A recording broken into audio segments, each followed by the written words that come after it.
Good morning to you. Welcome back to those of you who were with us, and fantastic Friday to those who are now joining. We're now going to be talking to one of the 2021 recipients of the RF Distinguished Teachers Awards, none other than Miss Tiffany Scantlebury, who is at the Eden Lodge Nursery School. And she is in the nursery section, as we would have mentioned. And as you know, Barbados is now very keen on early childhood education. And there are a number of nurseries coming up across the country which are looking to get our little ones into the learning process earlier, especially when it comes to reading. And this is an area that Tiffany is very, very much interested in. Good morning to you, Tiffany. Good morning, my dear. Yes. Now you are at Eden Lodge Nursery School. Now Eden Lodge Nursery was one of the first early childhood development nurseries that was put in place. And I know it was the first because my nephew and niece went there and they're now in their 30s. No. That is Yeah, it's been around for a while and doing good work. And I see that you are assisting with that good work that it continues to do. The parents have been giving you all sorts of accolades, not only about the in-classroom setting, but also how you have been helping these little ones online. And we all know that they fidget and can't keep quiet in spaces when they're there in the classroom. How did you manage? It's quite easy. Once you set a precedence of what you would like in your classroom, the little ones assimilate quickly. And I find that most of them are easy to give once they have that responsibility of looking after themselves. And they say, oh, well, I'm going to be responsible because there's certain incentives that come with being responsible. And it prepares them for the next stage that they're going on to into primary school. Okay. So Now, it is quite easy. before, when they got the words right and they managed to read those initial passages, they used to do stars in the books and, you know, the little pencils and stuff. What kind of incentives do you give your little ones for actually performing the various tasks set? My incentives come with those same stars, with little prizes. I also have weekly Friday readings where you get to choose the book you need to read. We have storytelling. Somebody would choose the story. Somebody would attempt to read the story, however they want to interpret this story. We also have a snack Friday. I am a big foodie, so I encourage my children to be foodies as well. So we would have a snack on Friday. We would have ice cream or some kind of something, even a music/jam session. Anything that that they lead up to.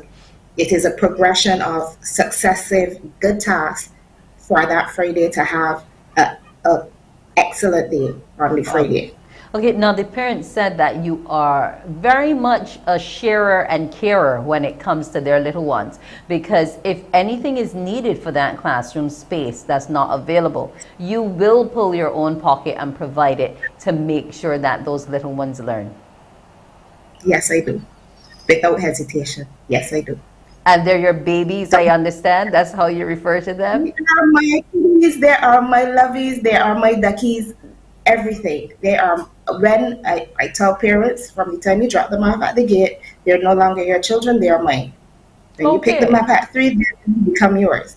So they are my babies while I am at school, and I love them just as if they were my own children.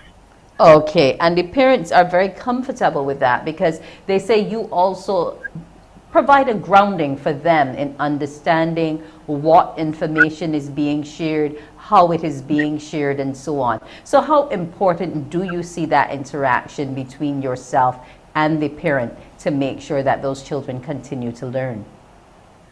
Once there is a stable connection between the teacher and the parent, I find that the children tend to respond better to concepts being taught. They tend to respond better to their peers because they know that, okay, mommy and teacher, mommy might tell teacher and teacher will tell mommy.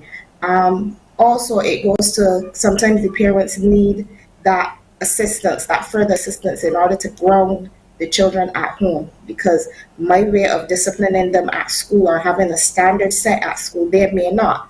So sharing tips on how they respond at home to how they respond at school, we find the middle ground, and that helps the child to grow into their own, go have their own path and understand it. And it tends to work really well once the teacher and the parents are on the same page.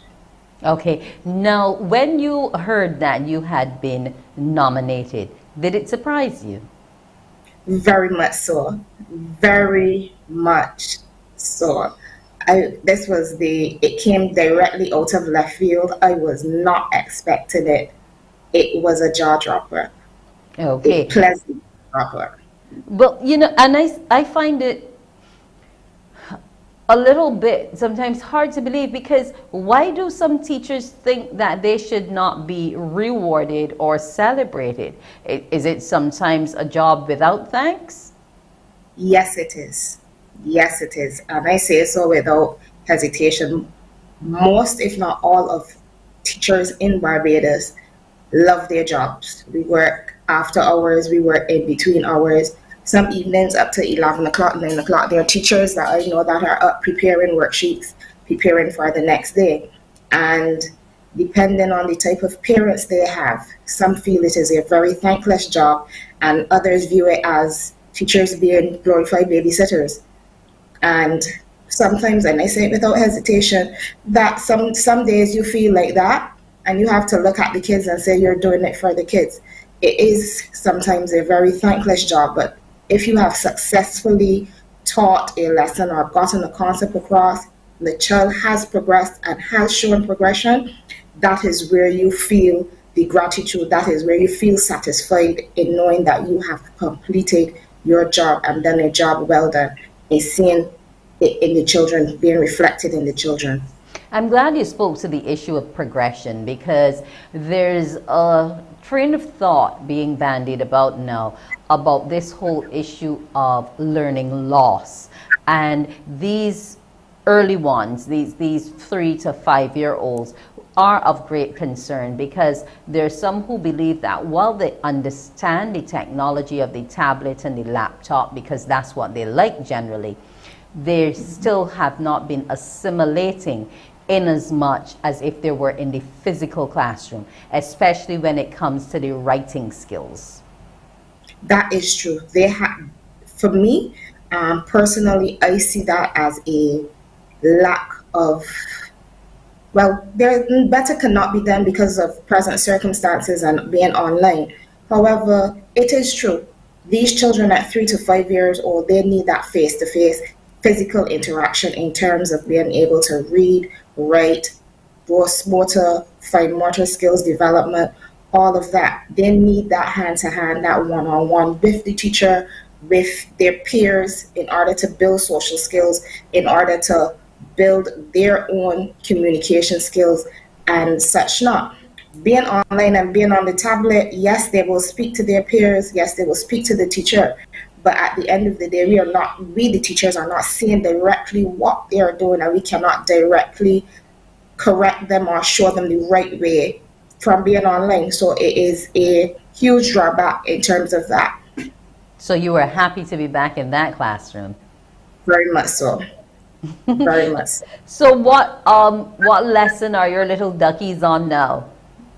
What area of the curriculum? We are currently exploring our world of animals. We are doing the life cycles of animals currently, and my class also have a current experimentation going on in turning an egg into a ball. So we are supposed to reveal that into a ball. Yes, please, a bouncy egg. So we are going to be bouncing those eggs today and see if that experiment actually works. My. So you're giving these little ones not only what is on paper, but you're also letting them explore other things in the world and understand how life works. Yes, that is the best way to do it. Okay. Find relatable concepts and they will learn. And now, do you have a small class roll, or do you have over 30?